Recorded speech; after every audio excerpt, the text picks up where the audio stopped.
All right, listen, I'm at work, but I'll speak to you later, okay? You hang up. No, you hang up. No, you... Gotta go, Robert. Speak to you later. This is the new Fiat Grande Panda, and it's a small car, but a big deal. We've seen a lot of new electric cars from the Stellantis supergroup of late, but this one, it really feels like is the one they're betting the house on. They're going global, they're launching it in 60 countries, and they want it to be a massive hit. They've seen the Renault 5, and they want a taste of the action. But is it good enough, charming enough, and affordable enough to be everything that they want it to be? Let's find out. This is the new Fiat Grande Panda. This is a very grey Turin, and this is the Fully Charged Show.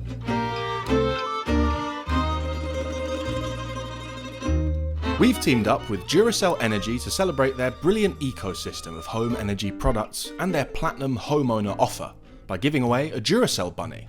To win, simply watch to the end and answer a question about Fully Charged.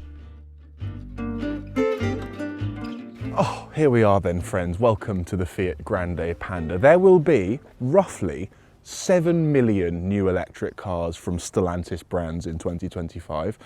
But this is the one to be paying attention to, in my humble opinion, for a few reasons. First of all, they want this to be a global success. This car is launching in 60 countries this year, and the plan is that this is a vehicle that works for everyone, everywhere. It's small, it's simple, it's practical, it's affordable.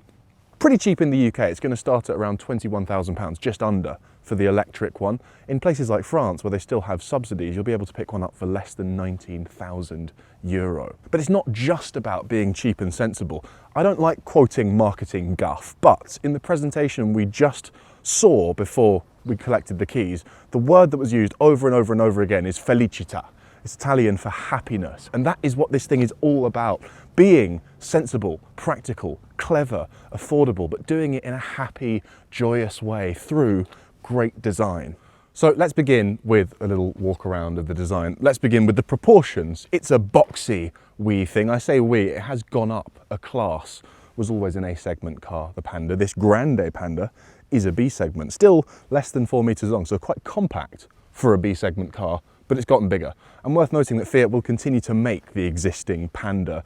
There will be a family of Pandas. They're going to release a new one every year over the next few years. It starts with this, the old car survives, and then this, I imagine, will spawn an even bigger version and a smaller one, and maybe a SUV 4x4 type thing. But this is the one we start with. Just under 4 meters long, wonderfully boxy. We just pulled up alongside an original Fiat Panda in red a moment ago in the center of Turin, and I kind of thought, yeah, that's a good translation of those design principles. So we've got, I mean, there's so many little touches to hark back to the old car. This kind of asymmetric pattern on the front, that's reminiscent of that one-sided air vents that the original Panda had. Also at the front, we've got to talk about it. This is great. Why did no one think of this? So we have a fixed charge cable up to 7 kilowatts. And it's just dead handy. My first thought when I saw this is it's not going to be long enough. It's not going to be long enough, and you're going to have to park in certain ways to make it work. But actually, this maxes out, if I keep yanking, this is 4.5 meters long.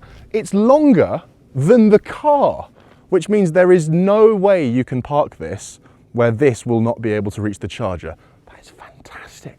I was wondering, is it like a tape measure where it kind of fires back in if you let go? But it's a bit more relaxed than that. You kind of got to give it a few like a battle rope. You've got to kind of wiggle it back in. But I think that is really neat and tidy. And there is, of course, there's a proper charge flap on the back that does up to 100 kilowatt DC charging. Moving around the side. Oh. I had to get my elbows out and fend off journalists from around the world to get my hands on this particular example, because this is the entry-level car, which comes on Steelies. Wonderful. Again, this is all about utilitarian, affordable, sensible transportation. So why do you need fancy rims? Why do you even need wheel covers? Just have the Steelies and build a design that works with them. Yes, love those. We've got the plastic cladding, of course, around the wheel arches. There's a kind of little skid plate type thing at the front and back. And look at this, we actually have the word Panda kind of indented into the doors. What is absolutely amazing is you can get plastic inserts that clip into those letters that sort of serve as bash guards for the side of the car. How good's that? Fun little touches here, there and everywhere. This is like a hologram thing. If you look at it from this side, it says Fiat. From this side, it's just the 4 lines, the icon of Fiat. Fiat. Fiat. And around the back again, it's boxy, it's practical. I don't mind the kind of SUV shape when it's applied to really small cars like this. Not least because the Panda has a history of being tall and boxy, but also because in compact cars, it makes sense to make them tall and square because it just means you get more room inside. And again, just more references to the original. We've again got that Fiat badge kind of printed into the metal. I think this is fantastic. We've got this funky font for the Panda badging here. And in the back, a really quite useful, albeit big-lipped boot. Numbers, let me give you some. 44 kilowatt hour is the battery for this launch car. Fiat reckons that's good for 320 kilometers or about 190 miles of range. It's single motor, front wheel drive, as you'd expect, 113 horsepower. Could be zippy, spoiler alert, isn't. And it's worth noting there may well be different versions subsequently. All-wheel drive, Panda 4x4, yes please. Maybe more powerful ones, maybe ones with bigger batteries. This is the multi-energy platform that all the Stellantis cars sit on, so it's versatile, we know that. And speaking of multi-energy, it is worth noting that this car will launch as an EV and a hybrid, not a silly plug-in one, just a regular old hybrid. Now, with my idealistic EV evangelist hat on, that's kind of disappointing that it's not a pure EV and it will have a transmission tunnel, etc, etc. But with my sensible pragmatic hat on, I can kind of understand that decision because Fiat is a global brand. Their sales last year were essentially 40% Europe, 40% South America, 20% Middle East, and those latter 2 markets, EVs just haven't really caught on yet. So if they want this to be a globally successful car, a global hit, which they do, I think that's probably the right approach.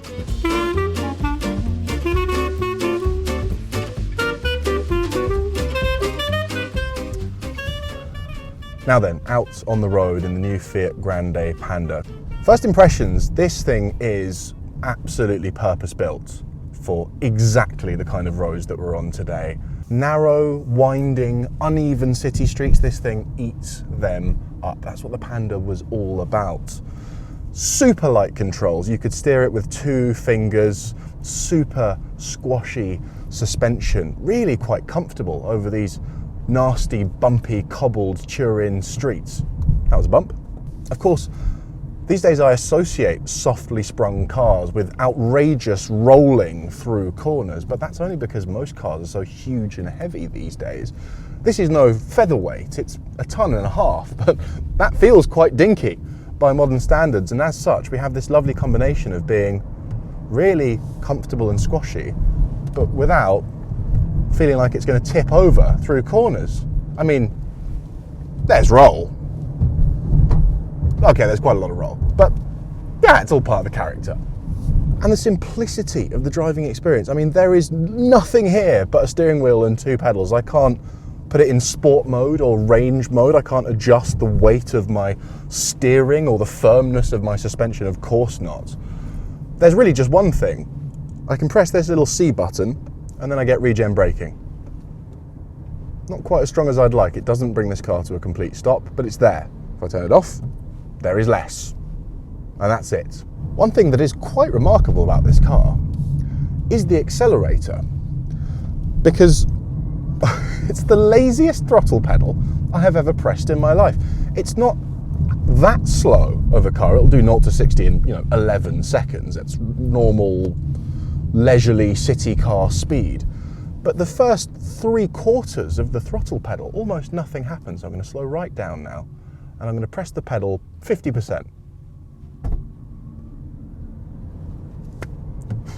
Nothing happens. Let's do it again around this corner. So slow right down, slow right down, slow right down. I'm going to floor it. And there it is. Now this is an electric car, that's by design. If they wanted to, that it could go whoosh and give you all the power at once, but the choice has been made to give this thing a really laid back feel, discourage you from doing anything too sporty. I quite like that. I feel kind of like a celebrity driving a new Panda in Turin today. I think I saw one person applaud as we drove past. Happy car.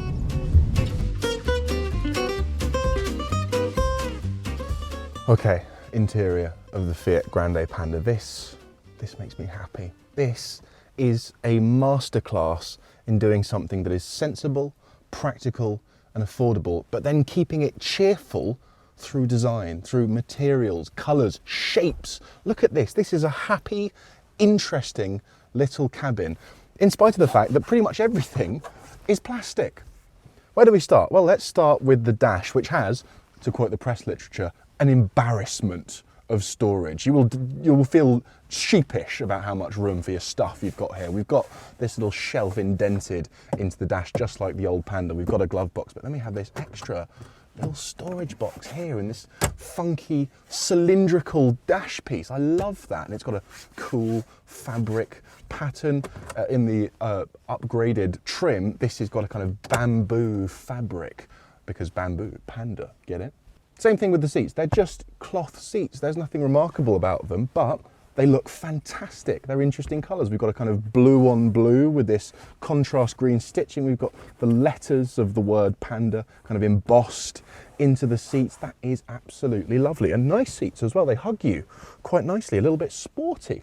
And well, if this was the higher trim level, we'd have a wireless charger there. We'd have reversing cameras. I don't have those. I don't miss those, to be honest. I think what I'm really impressed with in the front here is the space. Because look at this.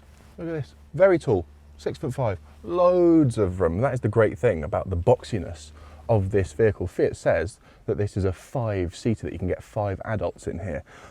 We'll follow up on that in a moment when we get to the back seats. But let's just say for now, I've got lots of room in the front.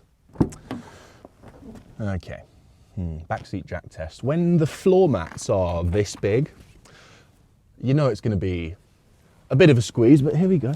Now, I did bring this seat forward very slightly to a position that I could just about still drive, because I didn't stand a chance otherwise. And, oh, actually, that's a lot better than I thought it was going to be. It didn't look very promising. Thankfully, I can tuck my feet right underneath the seat in front. My knees are pretty high, as you can see. Headroom, okay. It's not completely miserable. I could do short journeys back here. That's better than I thought it would be. Again, the boxy shape is the saviour here. This is nowhere near as good as the Hyundai Insta, and 1,000 times better than the Renault 5 in terms of backseat space.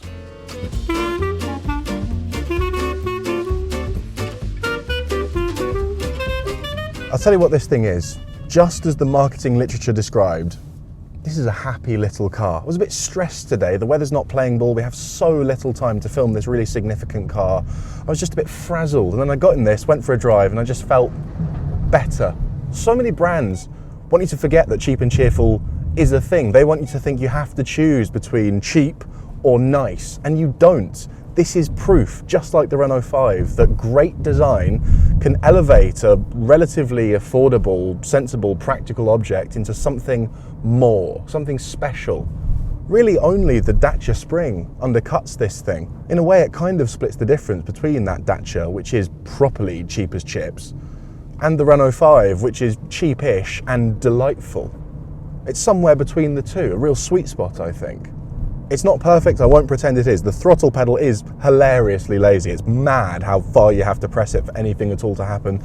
This is quite a big blind spot, impressively so, in such a small car. There's a couple of other slight niggles that bother me with all the Stellantis cars, but when the overall product is such a lovely one, it's very easy to forgive. I need to spend a little bit more time with it before declaring it the best thing since sliced bread, but I have really enjoyed my first impressions with this car, and I hope that this will be another Renault 5 moment, another car that further brings down the entry point for getting into not just a good and useful electric car, but a really lovable, interesting one. So there we go, a speedy first drive with the new Fiat Grande Panda. Small, happy cars, they're so back. Please make sure to like and subscribe, and if you have been, thanks for watching. We're really excited to partner with Duracell Energy to showcase their amazing renewable energy solutions. If you want to reduce your energy bills and join the renewable energy transition, installing home battery storage and solar panels at home is a great way to start. Duracell Energy's ecosystem of products typically partners with solar panels, but they can be just as effective without it, particularly for electric vehicle owners or anyone looking to take control of their energy. And with Duracell Energy's Platinum Homeowner offer, viewers can get a custom service that pairs you with top quality products and the best installers in your area.